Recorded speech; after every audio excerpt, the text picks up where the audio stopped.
It's time to save, New Jersey. New Jersey's Clean Energy Program is your guide to rebates and incentives that can save hundreds, even thousands of dollars for businesses and residents throughout the state by making smarter energy choices. Start today with an energy assessment. We're lighting the way to a clean energy future. Join in at njcleanenergy.com or call 866-NJ-SMART. So that was a nod to our sponsor for this event. And for our keynote for this evening. So we have Melissa Miles, who is the Executive Director for the New Jersey Environmental Justice Alliance, which is the only statewide environmental justice organization dedicated to protecting the state's low-income and communities of color from the devastating impacts of legacy pollution. She began her career while living in an environmental justice community in Newark, a place called a sacrifice zone and a waste shed by advocates. It was here that she cut her teeth as a community activist, organizer, and advocate by conducting truck counts, neighborhood mapping, air monitoring, and given written and public comments on permits and projects. More recently, she was part of the coalition recognized by Governor Murphy for her contribution to the passage of S-232 into the nation's first cumulative impacts law. She holds an MA in cultural anthropology from the New School University and was an out-of-school time educator for over 20 years before making the transition into environmental work. So with that introduction, Melissa, take it away. Thank you so much, Kelly. Can you all hear me? Yep, you're good. That was a great introduction. I don't think I need to say anything else. I'm like, what is left? See, this is the whole story there. I will say that, I popped on just a few minutes ago, but, really enjoyed hearing the awards and how much you all really love ANJEE. And that was really warming. And also, I just want to acknowledge, and say thank you to you all and Mike for, taking that moment to acknowledge the reality we're in. Sometimes it's like, I'm like, wait a minute, it's 7:00. What would I normally be doing? Getting ready for bed. So my eyes look bloodshot. And then I remembered, this is everyone's reality, right? Like Zoom conferences all day, some days, and, just things just being really different, but we're all still here. We're all together, and I'm sure we're all really thankful for that. And please excuse me if you hear noises, and I may just have cameo appearance or two, in the course of an hour. So anyhow, so the just to jump in, I'm gonna share my screen. Bear with me. Okay. All right. Yep. So that's me. And here's my contact info. It's pretty easy to find online if you decide you want to reach out after this. So the topic of my address tonight is really a question that I would like for you all to hold in mind as I speak. I won't answer it explicitly, but hopefully in the course of my talk, you all will be able to formulate your own answers about this topic. I'm sorry if, and just if anyone like Kelly or Beth, if you are trying to communicate with me, use my phone because I can't do both the chat and the screen sharing at the same time.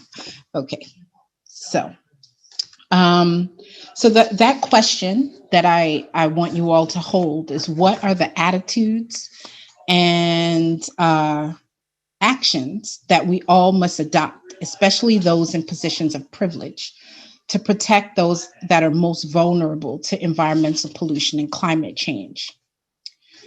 And I hope that in my discussion on the troubling situation of EJ communities in New Jersey, that some of you will be able to, formulate those ideas that work in your lives and and your realities, but that also contribute to the larger struggle. And by EJ, that's the acronym for environmental justice. And we'll get into that a little bit later.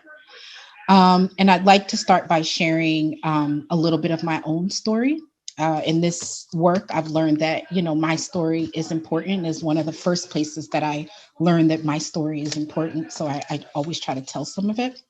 Um, and so, please bear with me while I do so. So I moved to New Jersey from New York in my teens, but continued to travel to New York every day until about 10 years ago when I had my first child. When I had my first child, that's when I actually decided to root myself here in New Jersey. And I was living in Newark at the time, which is really relevant to my story of environmental justice advocacy. Um, so for most of my life, I worked in youth development, in and out of school time education, like some of you.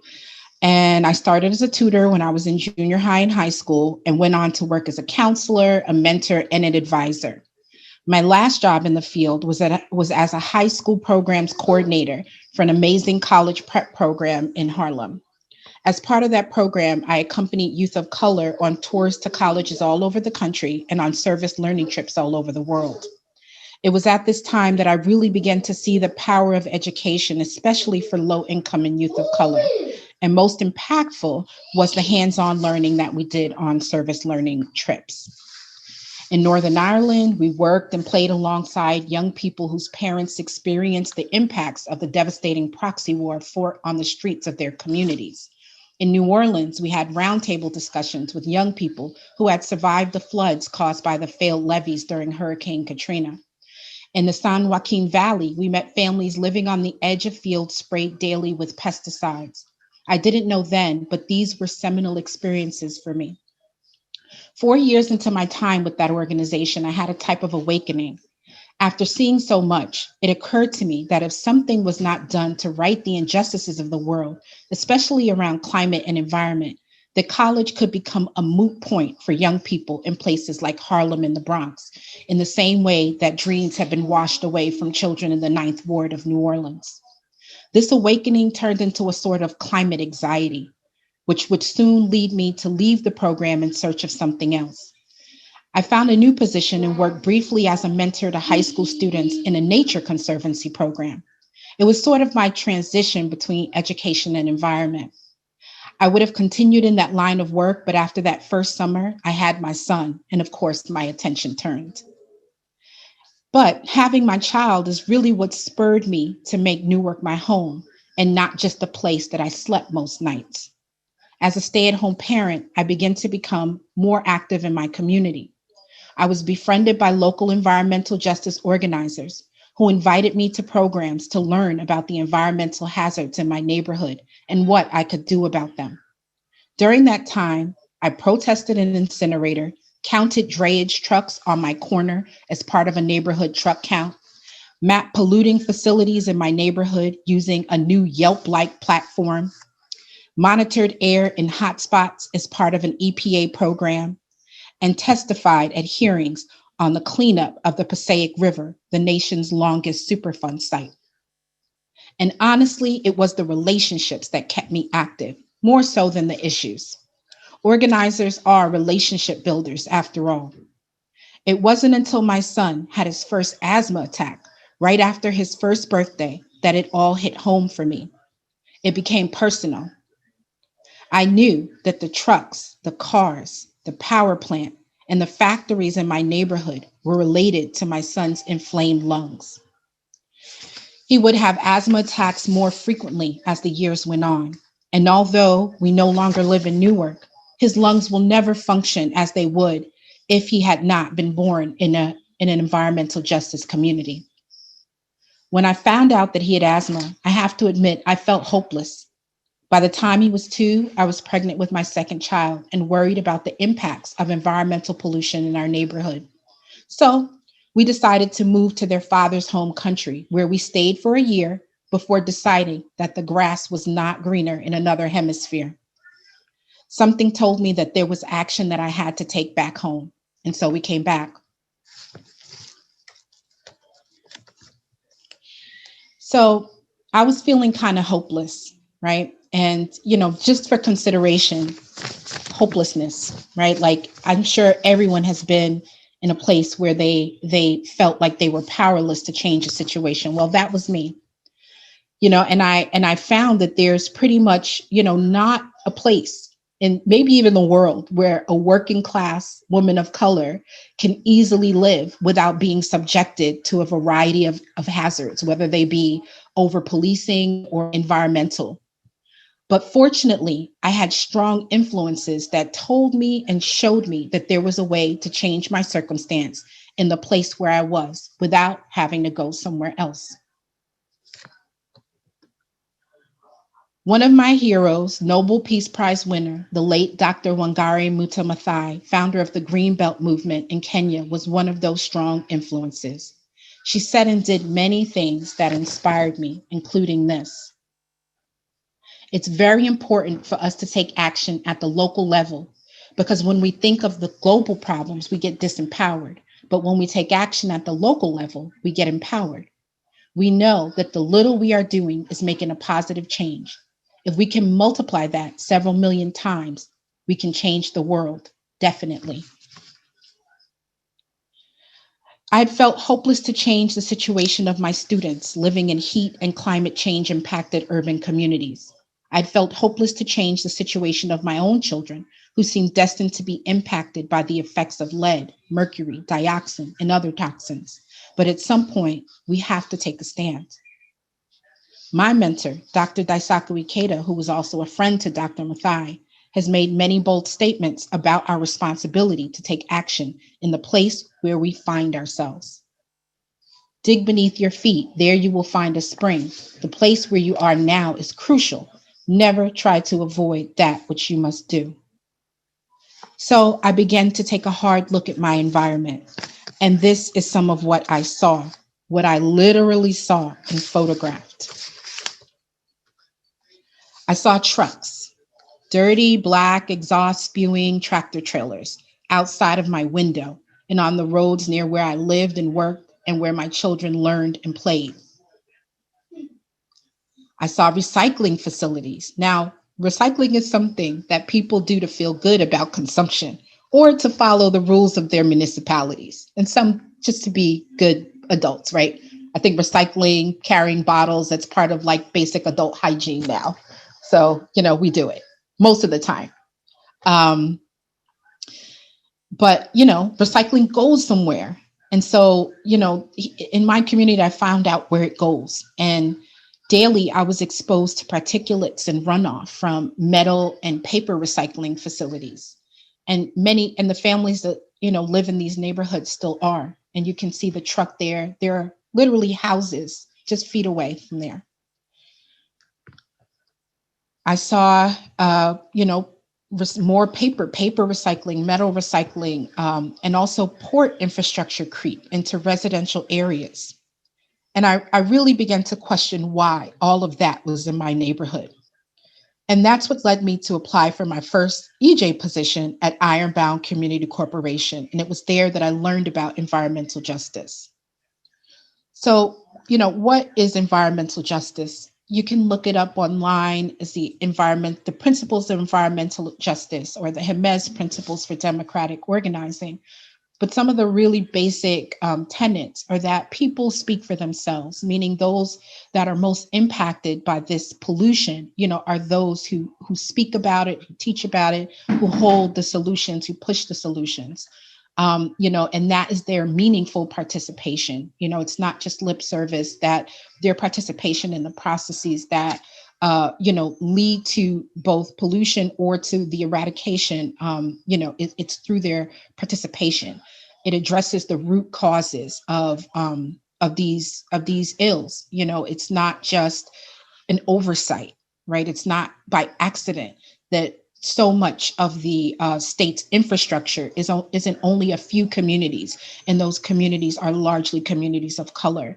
And for that reason, also, environmental justice movement is led by, Black, Indigenous, and people of color communities. I also learned in that time about cumulative impacts, and I learned the hard way, right? So the way that I learned about cumulative impacts, which is, by definition, one of the definitions of the risks and impacts caused by multiple pollutants, both in isolation and by their interaction with each other and with social vulnerabilities. They're usually emitted by multiple sources in a community. So, the hard way that I learned about this was first by being exposed to those multiple sources of pollution. And then as an organizer and advocate, having to fight facilities one at a time, while being told by the DEP that they had no authority, the Department of Environmental Protection, being told that they had no authority to stop a new facility from coming into our community on the basis that there were so many facilities already. So basically, each facility, just based on its own emissions was permitted or not. And they were all permitted. They never turned anyone down. But, the DEP at that point did not feel it had the authority to say, well, hey, there's a facility, there's another power plant across the street. You shouldn't build this one here. And so that was really disheartening and frustrating as an organizer, to bring families out to testify about, the harms that have been done, and facilities would still get permits to operate. And what was even more disheartening was seeing this graph here that some of you may have seen before. If you know my colleague, Dr. Nikki Sheets, he tends to, he shows this, at every chance he gets, because, this came from the DEP several years ago, but, the same statistics hold true, that there is a direct relationship between, the color of your skin and how much pollution you're going to be exposed to in New Jersey. There's also a relationship between economics and how much pollution you'll be exposed to.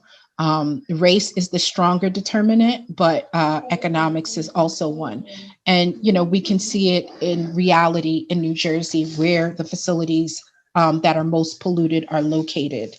And which communities are completely free from polluting facilities. So the more I learned, the more I realized that my community was truly impacted by the effects of the linear economy. And, the linear economy, I think, is where we can see the direct tie to climate change and the types of causes of climate change. So, the community where I lived, we had extraction, and, some of us may think of extraction as like oil or coal, but for us, the extraction was of our health and our well-being. Also, economic opportunities extracted from our communities and bodies through the prison industrial complex, which is part of this, these isms that impact our EJ communities. For production, we had everything from, plastic making factories. I lived across the street from one for several years, to other types of facilities that produced, things and had toxic runoffs or emissions as a result. We had distribution in the form of the port infrastructure, the warehouses, the trucks, which were feeding the consumption of the world's largest economy, which is in the tri-state area. And then the disposal in the form of the region's largest incinerator and many different sorts of recycling plants. So even with all of that, the most important thing I learned is that we were not the victims of these circumstances. New work made me into an organizer and an advocate. And that was, by far the most important thing it could have done. So, it taught me that we did not have to stand idly by while these things happened. So this is a similar diagram, but it also has, sort of the what happens and then what the response or the measures taken could be, right? So where we have extraction, we have resistance. And our resistance came in the form of marches and rallies. We had one in the biggest snowstorm of that year. We had over 100 people march, to the incinerator, which never stops burning. So we thought it was important that even in the snow that we go. And this was a legacy of struggle and resistance in this community that goes back many, many decades. Where we see production, we have redesign and renew. And we see that, for us, it wasn't just a matter of, relying on the same kinds of industries that we felt were extracting, that we could localize some of our production and even small measures count. We also had, we farmed, and the whole community could farm with us. And, we sold produce right in the heart of what was considered a food desert. All the while, our young people able to see and participate in this. This is a picture of chickens that were raised also by children. And I think, most important is that the community was engaged in all of these efforts, because at the end of the day, the linear economy has a lot to do with loss of community, with loss of structure that helps people to feed each other in a variety of ways. And so, one of the main things that we produce is community, right? Eating together, recreating together, just being together in safe spaces. So after, my time, really seeing how important it was both to build community, but also to be able to influence laws and legislation, in order to protect those communities. I made a transition to the New Jersey Environmental Justice Alliance, which is an organization that, that both works with communities and community organizations, but also is an advocacy organization. And there I had the chance to influence state mandate and policy concerning EJ. One of the first was that I, had a chance to be involved with through my tenure on the New Jersey EJAC, or the Environmental Justice Advisory Council, was the Executive Order 23. And so actually, even going back before that, as part of the Coalition for Healthy Ports, we did a briefing with Governor Murphy while he was still campaigning. We made sure that he understood the issues of port communities. And this is, the communities themselves really talking to Governor Murphy through us.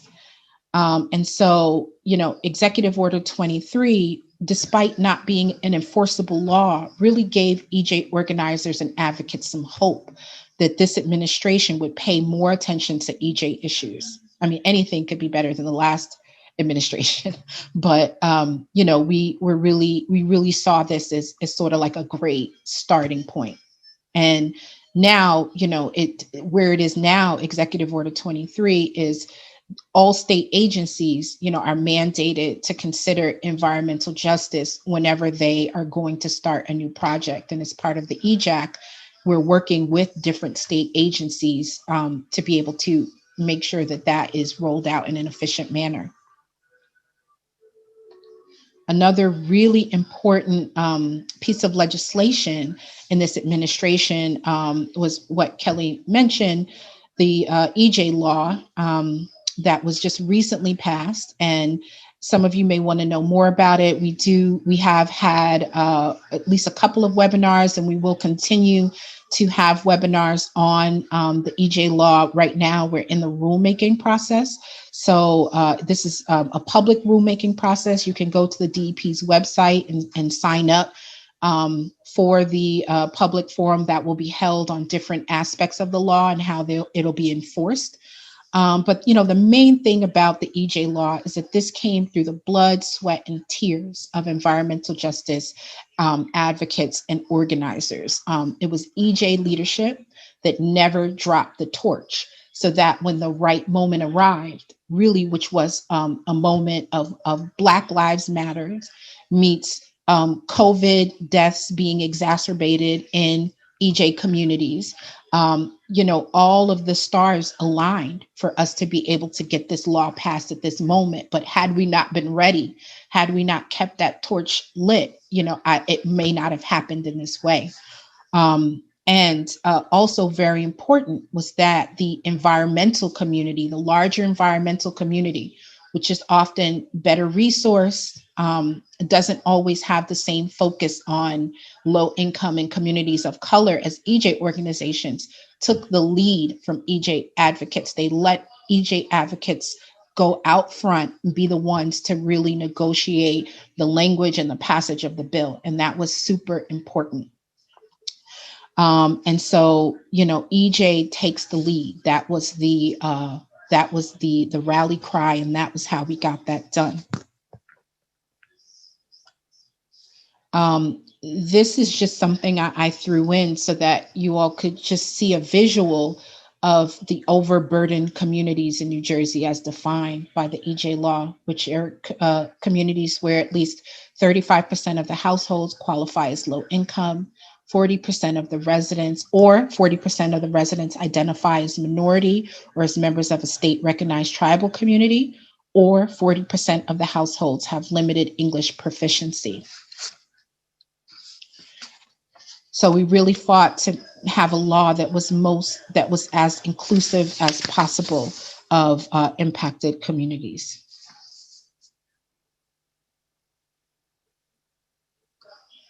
So these efforts are all part of a much bigger EJ effort, because EJ, really leads to climate justice.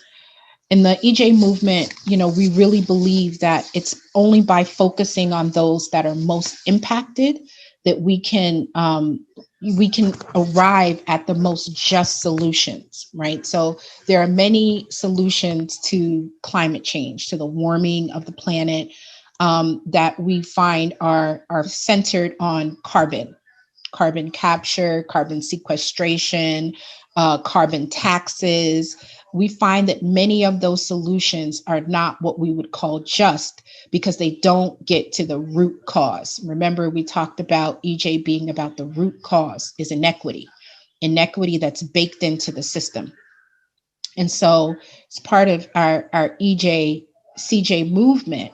We talk about a transition away from a system that has inequity baked in to one that has equity baked into it. And so on one side, we see what's called an extractive economy, a worldview that's really dominated by consumerism. Again, a move away from community to consumerism. And a mindset of colonialism, meaning how much can we conquer? How much can we consume? And where resources are treated in a manner as being disposable, unlimited and disposable, where people are just like cogs in a system, where wealth is enclosed in the hands of a few and governance is militaristic. And, we can clearly see this is the kind of society that is dominant now. But we envision, a transition away from that, where power is really drawn down from these enclosed places to the people. This is what EJ is about, right? Power is built from the ground up. And then on the other side, we see a living economy, which is one in which resources are regenerated, right? We see the apple core kind of like, compost here is the metaphor for that, where caring and sacredness are really key, where cooperation is the form of work that really gets us to this, where governance is deep democracy, the people's voices really count, and where purpose is not money or enclosure of power, but ecological and social well-being. Sorry. And so, protection for the communities that we talked about a little bit earlier is really, is really based on overall protection is based on a move away from the extractive to the regenerative. And these are the ways in which, EJ is really tied into the larger climate justice movement, because, we believe that climate change is a result of this extractive economy, not just, how much carbon is in the atmosphere, but the fact that people are considered cogs, that money is enclosed, that resources are utilized this way, that governance is militaristic. And so that in order to move, we need to have a living economy. And I just wanted to throw in some of the coalitions that support EJ and grassroots organizations, both in their work and as part of the larger climate justice movement. You may have heard of some of these. One is Gaia, an organization that's really dedicated to finding zero waste solutions, moving away from both landfill and incineration. We hear a lot about landfill in New Jersey, but incineration is definitely its dirty cousin. It is not a clean technology. It is not waste to energy. It's a waste of energy. It's the dirtiest way you can produce energy. And ultimately, those emissions go somewhere. That ash goes somewhere. The Climate Justice Alliance, which is a coalition of grassroots organizations that come together, to make a larger agenda of building a bigger we and building power to be able to move policy on a federal level. Building Equity and Alignment for Impact, which is an organization that is also comprised of grassroots groups, but also of traditional Greens and environmental funders. Part of the reality of EJ is that most of the funding for environmental work goes to traditional white-led organizations. There have been multiple studies on philanthropy, that demonstrate that smaller organizations led by people of color do not receive the same type of funding. This is true in the environmental space. So the Building Equity and Alignment for Impact works to talk directly to funders about that paradigm and to shift it. The Coalition for Healthy Ports, which exists right here in New Jersey, a group of basically cross-sector group working to help the port to see that it needs to clean up its act and be a better neighbor to the people of Newark and Elizabeth and Bayonne. Ironbound Community Corporation, which is a grassroots organization in Newark. Post-Landfill Action Network, those of you who work with students, that is a student-led and run group, and they are absolutely amazing. I really recommend their conferences. We try to take young people there every year. The Moving Forward Network is a national coalition of grassroots communities that are fighting to have healthier ports. And the Environmental Justice Leadership Forum, just a few organizations that we are aligned with, in order to keep our work fresh and focused on, both climate justice and environmental justice. So, at the end of the day, just to go from the macro to the micro, we see that there are many ways in which people can make a difference. The number one, I think, is really making a stand where you are. One thing EJ communities really take issue with is when, folks from outside, from other communities, folks, of privilege, whether it be academia or scientists or lawyers, where they come in and presume to have the answers or have the solutions for what, the issues in our communities. And we don't think that that's good allyship. To us, good allyship means that, the people on the ground take the lead and, and other support, because absolutely when, those that are most impacted are able to see relief from that, everyone will benefit. And so, just to kind of drill down into what kind of attitude it takes, this is something that I really try to think about every day, which is, a human revolution, which is just that shift in our own hearts, that helps us to see people, not as cogs, not as issues, but as human beings. When we're able to shift from a worldview that puts profit over people, and that's something that really starts in the individual's heart, person by person, dialogue by dialogue.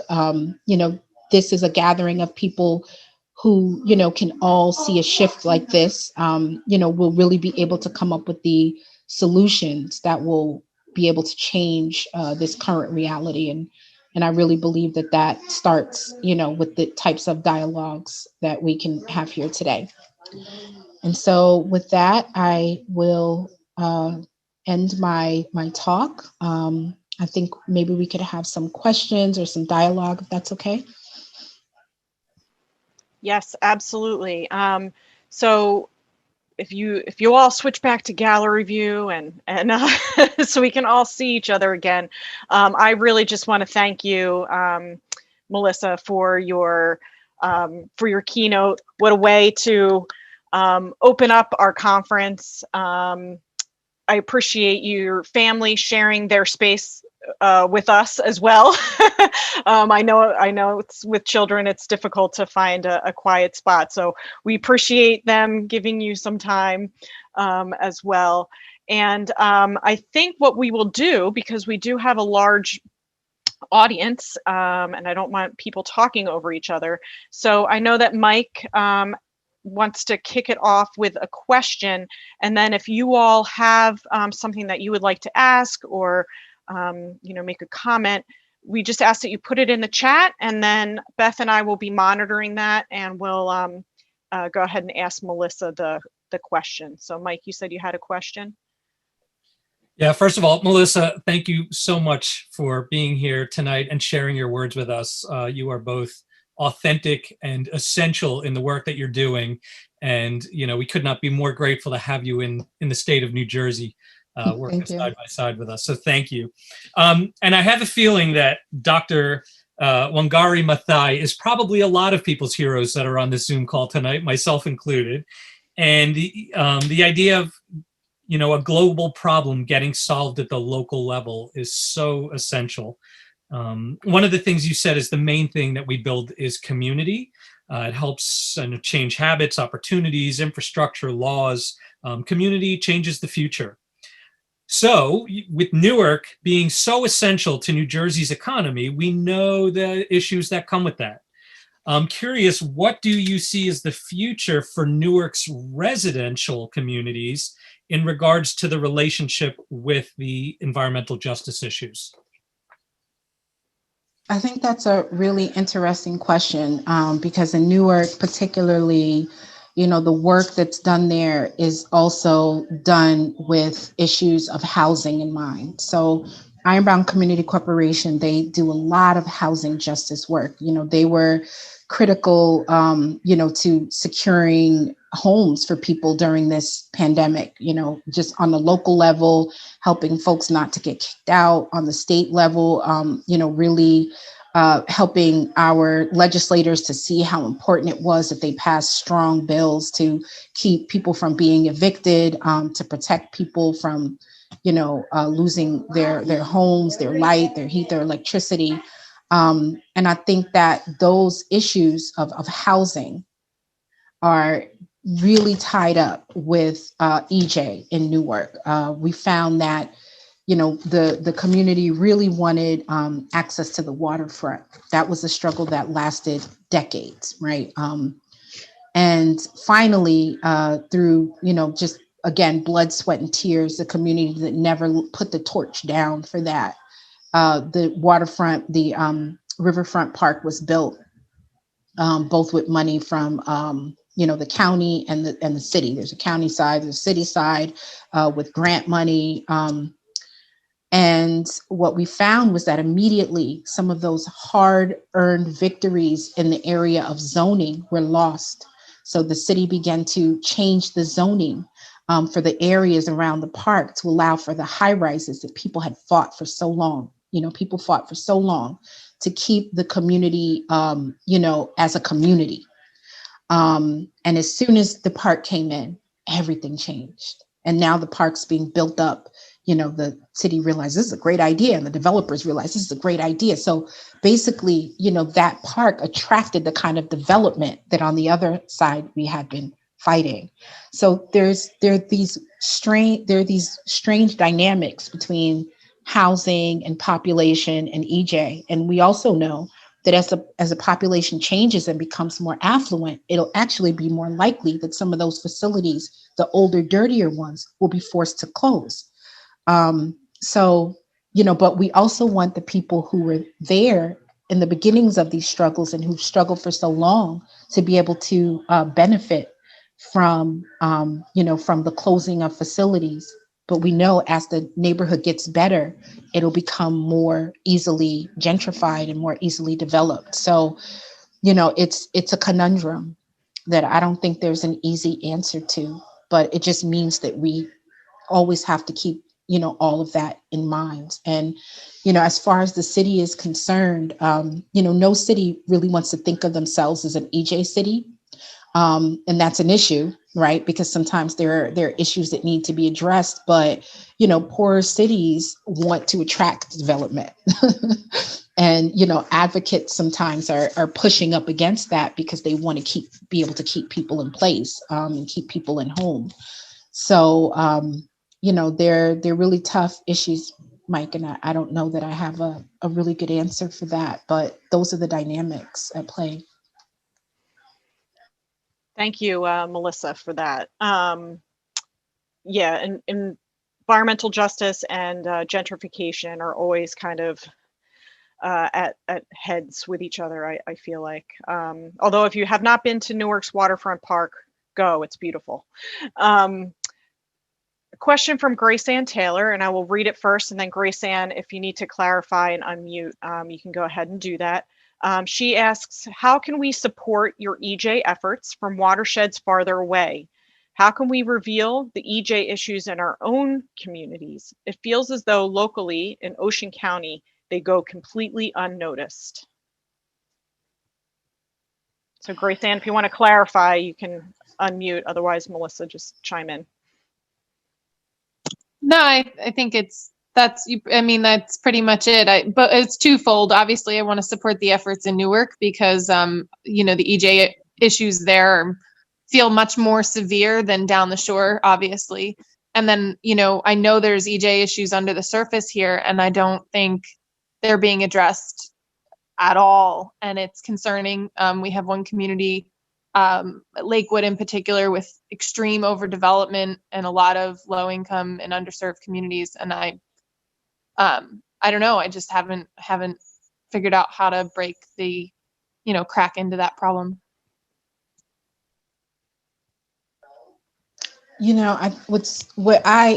What comes to mind for me is, on the one hand, EJ organizations are often sort of under-resourced. I mean, honestly speaking, I'm a staff of one. I have some very involved board members who kind of function as volunteer staff.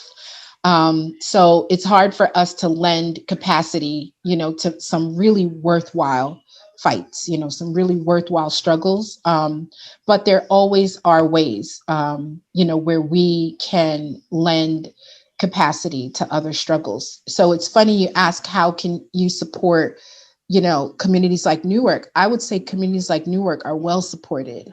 The question might be like, how can communities like Newark support Ocean, support you, or, the communities that you're talking about, because that's the real struggle, right? Like where you don't have yet an organization that is well known, that's kind of well established, that's doing that work, that's organizing people, that's really where you have, the most need, I think. So, what I would say is, particularly because there are some things that are going unnoticed, that the challenge would be, how do you bring attention to that? How do you organize people really on the ground there to make a connection to other communities that are having either similar problems or that have overcome similar problems? Places like Camden, where their waterfront community is very active and, is doing a lot of work, both, in the area of development, but also in the area of the environment. Places like Rahway that are up and coming, Jersey City, places that kind of all have different varying degrees of activism and organizing. But what lessons can you be learning from those communities to help you organize where you are? I think that is really the, more so than how you can help another community, is really drilling down where you are and trying to find the resources you need to organize there. Yeah, and I think, Melissa, based on sort of what really struck me in your discussion was that graphic where you had, communities speak for themselves. You have meaningful dialogue. You're talking about finding the root cause, right, and really supporting communities. So, I mean, would you say, if you're you're someone or you're an organization who sees stuff happening, but you can't ride in on a horse and save the day, right? That's not how it works. It would be just getting involved in that community and listening, right, first, and just listening to perspective, listening to what's going on, and really taking that in so that you can, if you don't live in that community, understand what the people who live there and are really going through. Would that be a good piece of advice?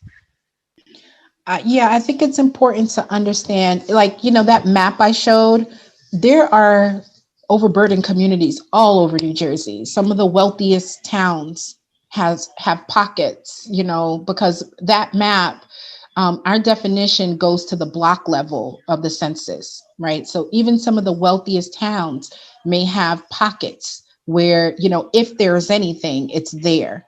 And so, I think you don't actually have to look too far to find EJ communities or overburdened communities. And I think, one of the first things we can do is understand how our actions impact those communities. That's right? Like, where does your trash go when you throw it out? Where does your recycling go? When you flush your toilet, where does that go? One of the first things we can do is to at least know and acknowledge. And then, we might not be able to make those connections with EJ communities, but, from your perspective, you can still be a voice. Are you on your town council? Are you watching what kind of development is happening?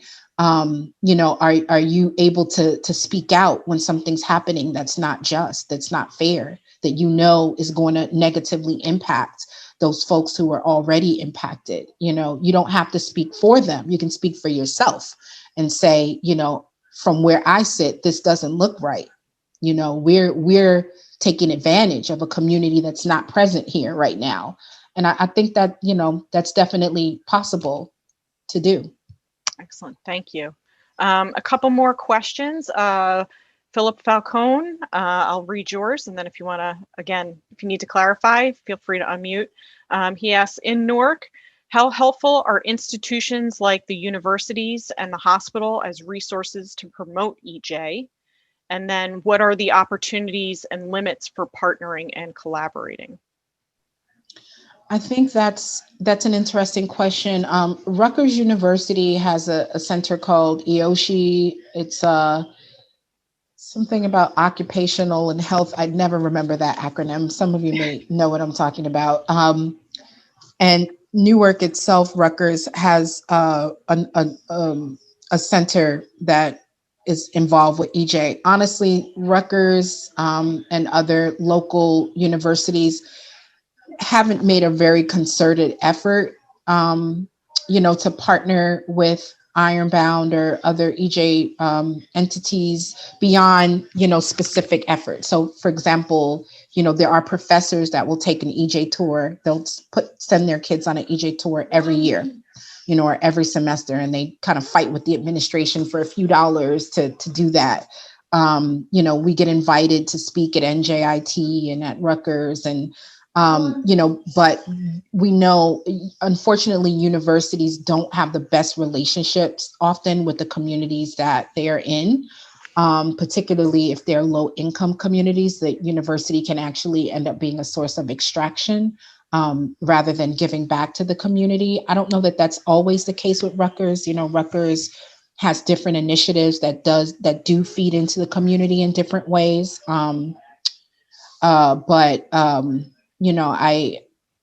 I think that there could be a more concerted effort. But I don't know where that effort would come from. It would probably have to come from the students, quite honestly.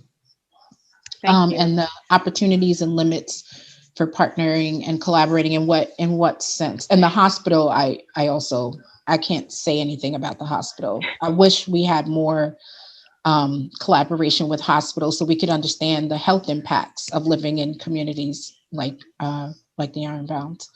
But the second part of the question I didn't understand so well. Maybe I could, Melissa, maybe I could just elaborate just a little. So on the collaboration thing, so I know I have roots at NJIT and spent a lot of time walking from Penn Station up to Science Hill for classes and stuff. And I know they have a Brownfields Institute that's pretty recent.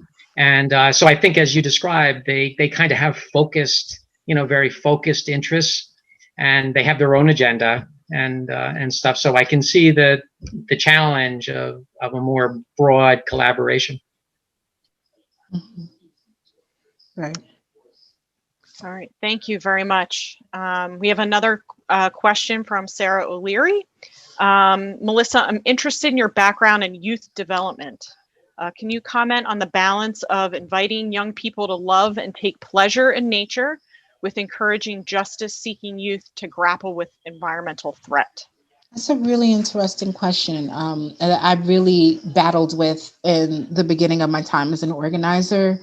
So many of our young people had not really been out of their neighborhood, had really only known, a polluted river, very little green space. But our focus was like helping these young people to become active and to really challenge that reality. But, they hadn't really seen another one. And so, what my opinion on that is that it's important that young people have opportunities to see neighborhoods, communities, realities different than their own, even if it's young people from more affluent communities, coming to communities where that serve as sacrifice zones, for their own, and to understand that they don't have an incinerator because this neighborhood does. They don't have a sewage treatment plant because this neighborhood does. And, particularly when it comes to Newark, so much of what we hear about Newark traditionally has been crime, and just negative things. But with all of that infrastructure, why is Newark such a poor city? Why are their rates of unemployment so high with all of that infrastructure there? And I think it's important to teach young people on both affluent and low income, of all races, the realities of those situations, that it's not by accident, that, there's a reason why some communities in New Jersey are almost all white and some communities are almost all Black or Latinx or Asian or what have you, and there were structural reasons why, white people could leave Newark after the rebellion and buy homes in other places and Black people couldn't, right? There are real reasons why that happened. And I think it's important that, young people of all classes and races understand that. And so that also includes young people from urban areas, from EJ communities, being able to see and experience nature. We have programs where we take young people to farm. There's some really great farms that share our values, like Soul Fire Farm. which is an amazing farm in New York. There's another one right near Watershed Institute. Watershed Institute has also been a place that we've sent our young people to. One of our young EJ activists, did a really long stint working at Watershed.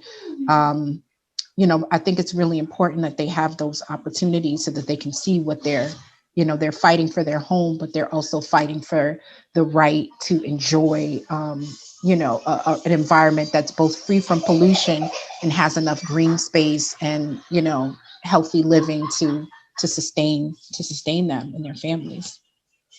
Excellent. Well, I think we could probably continue this dialogue all evening, Melissa, but I know kids have to go to bed and everybody's eyes are bloodshot. Yes. So Beth did put your website in the chat. So everyone, if you would like to visit the New Jersey Environmental Justice Alliance, the website is there. And Grace Ann also made a shout out to the Sacrifice Zone, which is a film about the community that Melissa discussed and living in that area of the Ironbound section of Newark. So that is a very interesting documentary. And I hope, Melissa, that you'll get to join us for other sessions throughout the 2 weeks, that we get to see you again. And I invite you to continue the dialogue with Melissa offline and continue our work together. And I hope that we can work more closely together, Melissa, as the Alliance. Thank you. Thank you so much. Thank you all for having me. Have a wonderful evening. Melissa, before you go, I want everybody to just for a moment come off of mute so you can hear us clapping for you. Oh, thank you. For yourselves. Thank you so much. Thank you all for your wonderful questions too, and for the chat. There's a lot of great stuff happening in the chat. Keep up the good work, y'all. You as well. So, and thank you everybody for joining us this evening. We really appreciate you helping us kick off our first night of the conference. Please check out. We have a full lineup for the next couple of weeks. Tomorrow we have some great workshops. We have What's Up with all the acronyms, and also a climate initiative that's taking place in New Jersey. But please check out the menu, and we're looking forward to seeing you all online over the course of the next few weeks, and really have a wonderful evening. Thank you everybody for being here tonight. Take care, everybody. Thank you.